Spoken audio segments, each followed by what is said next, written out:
আসসালামু আলাইকুম। আজকে রান্না করব দাদি নানিরা যেভাবে গরুর মাংস রান্না করতো, উপরে লাল ঝোল ভেসে থাকতো আর খেতে অনেক ঝাল হতো, ওইভাবেই আজকে গরুর মাংস রান্না করব। এই গরুর মাংসটা বিশেষ করে চালের রুটি দিয়ে খেতে অনেক বেশি মজা লাগে। এইভাবে গরুর মাংস রান্না করবেন, ট্রাস্ট মি, আপনার ফ্যান হয়ে যাবে সবাই। তো চলেন শুরু করি। এখানে 2 কেজি গরুর মাংস আগে থেকেই ধুয়ে নিয়েছি। এর মধ্যে দিয়ে দিচ্ছি 1 কাপ পেঁয়াজ কুচি, সাথে দিব 2 টেবিল চামচ আদা বাটা, দিয়ে দিচ্ছি 2 টেবিল চামচ রসুন বাটা, সাথে দিব পরিমাণ মতো লবণ, সাথে দিচ্ছি 2 টেবিল চামচ ঝালের গুঁড়া, 1 টেবিল চামচ ধনিয়া গুঁড়া আর 2 টেবিল চামচ জিরা গুঁড়া। এখন দিয়ে দিব 3-4টা তেজপাতা, কয়েকটা দারচিনি আর 7-8টা এলাচ, সাথে দিব কয়েকটা লবঙ্গ আর গোলমরিচ। মাংসের মধ্যে এক্সট্রা ফ্লেভারের জন্য দিব কয়েকটা জয়ত্রী, আপনারা চাইলে এটা স্কিপ করতে পারেন। এখন এই মাংসের মধ্যে দিয়ে দিব কয়েকটা শুকনো মরিচ, লাস্টে দিয়ে দিচ্ছি 1.5 কাপ মতো সয়াবিন তেল। এখানে আপনারা সরিষার তেলও ব্যবহার করতে পারেন। সব মশলা দেওয়া শেষ, এখন মাখানোর পালা। এখন মাংসের সাথে মশলাগুলো খুবই ভালো মতো হাত দিয়ে নাড়াচাড়া করে মাখিয়ে নিব।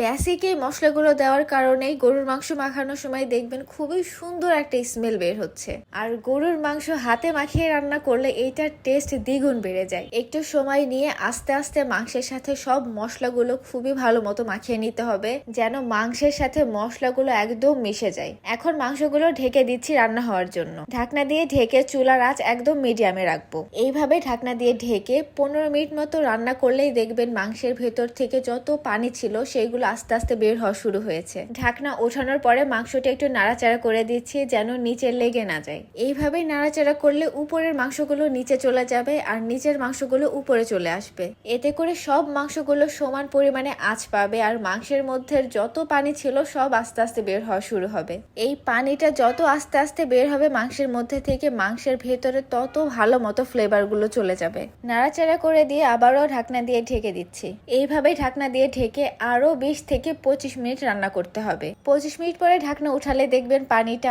অনেকটা শুকিয়ে গেছে আর উপরে সুন্দর একটা কালার চলে এসেছে, গ্রেভিটাও অনেকটা ঘন হয়ে এসেছে। সাথে মাশাআল্লাহ এত সুন্দর স্মেল বের হবে, আপনাদের এখনই খেয়ে ফেলতে ইচ্ছে করবে। মাংসগুলো আবারও কিছুক্ষণ নাড়াচাড়া করে নিচ্ছি। ঢাকনা উঠিয়ে এইভাবে আরো 5 থেকে 7 মিনিট নাড়াচাড়া করে রান্না করে নিতে হবে। এখন পর্যন্ত মাংসের মধ্যে এক্সট্রা কোনো পানি দেওয়া হয়নি। মাংসের ভিতর থেকে যে পানিটা বের হয়েছিল সেটাই আস্তে আস্তে নাড়াচাড়া করে শুকিয়ে ফেলতে হবে। এই সময় মশলাটা যেভাবে কষানো হচ্ছে, এই কষানোর উপরে মাংসের সম্পূর্ণ টেস্টটা নির্ভর করে। মাংস যত সুন্দর মতো কষাতে পারবেন টেস্টটা তত বেড়ে যাবে। দেখতেই পাচ্ছেন অলরেডি মাংসের উপরে সব তেলগুলো ভেসে উঠেছে আর কালারটা অনেকটা লালচে হয়ে এসেছে। আচ্ছা, এখানে আরেকটা কথা শেয়ার করে রাখি, আপনারা যদি প্রেসার কুকারে রান্না করতে চান, সব মশলাগুলো দিয়ে মাংসগুলো যেভাবে হাত দিয়ে মাখিয়ে নিয়েছিলাম ওইভাবে মাখিয়ে নিয়ে প্রেসার কুকারে তুলে দিবেন। সাথে মাংসের মধ্যে দিয়ে দিবেন 1 কাপ পরিমাণ গরম পানি, অবশ্যই গরম পানি দিবেন। আমরা যেহেতু প্যানে রান্না করছি তাই মাংসের মধ্যে থেকে যে পানিগুলো বের হয়ে গিয়েছিল সেইগুলো শুকানোর পরে আমরা আবারও 1 কাপ পরিমাণ গরম পানি অ্যাড করছি।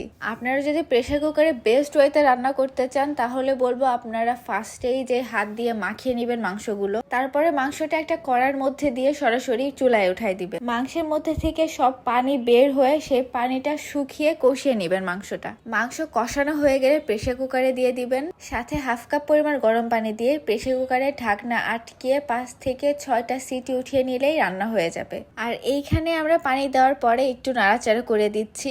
এখন এই মাংসগুলো আমরা লো আঁচে ঢাকনা দিয়ে ঢেকে 30 মিনিট মতো রান্না করে নিব। 30 মিনিট পরে ঢাকনা উঠালে দেখবেন মাংসের উপরে পুরো তেল ভেসে উঠেছে আর মাংসের কালারটা একদম লাল হয়ে গেছে। এই মাংসটা রান্না করার ক্ষেত্রে আমরা ঝোলের পরিমাণটা একটু বেশি রাখবো। মাংসগুলো একটু নাড়াচাড়া করে দিয়ে এই মাংসগুলো আবারও আমরা 20 মিনিটের জন্য ঢাকনা দিয়ে ঢেকে দিব। এখন এই মাংসের ফ্লেভারটা বাড়ানোর জন্য আমরা একটা প্যানের মধ্যে দিয়ে দিচ্ছি সরিষার তেল। তেলের মধ্যে দিয়ে দিব বড় একটা আস্ত পেঁয়াজ কুচি। এখন এই পেঁয়াজগুলো সরিষার তেলের মধ্যে আমরা একদম হালকা ব্রাউন কালার করে ভেজে নিব। আর এইখানে অবশ্যই সরিষার তেলই ইউজ করতে হবে। যখন দেখবেন পেঁয়াজের কালারটা এমন ব্রাউন হয়ে এসেছে, এই সময় এই পেঁয়াজগুলো আমরা মাংসের মধ্যে দিয়ে দিচ্ছি। মাংসের মধ্যে এইভাবে সরিষার তেলে পেঁয়াজ ভেজে দিলে মাংসের ফ্লেভারটা অনেক ভালো আসে। এখন এই মাংসের মধ্যে জিরা ভেজে গুঁড়া করে সেই গুঁড়াটা দিয়ে দিচ্ছি। দাদি নানিরা মূলত এই জিরা গুঁড়াটা মাংসে দিয়ে মাংসের পুরা গেম চেঞ্জ করে ফেলতো। সবার শেষে আবারও 5 মিনিট মতো ঢাকনা দিয়ে ঢেকে রান্না করে নিব। এই তো রেডি আমাদের লাল ঝোলের স্পাইসি গরুর মাংস। এই গরুর মাংসটা রান্না করলে ট্রাস্ট মি এত মজা হয় খেতে, যে খাবে সেই আপনার প্রশংসা করবে। কালারটা দেখেন মাশাআল্লাহ কত সুন্দর এসেছে। আর এই মাংসের টেস্টের ব্যাপারে যদি বলি 10 আউট অফ 10। অবশ্যই এইভাবে ট্রাই করবেন। রান্না যদি ভালো লাগে অবশ্যই একটা লাইক দিবেন। আপনার মতামত জানানোর জন্য কমেন্ট করতে পারেন।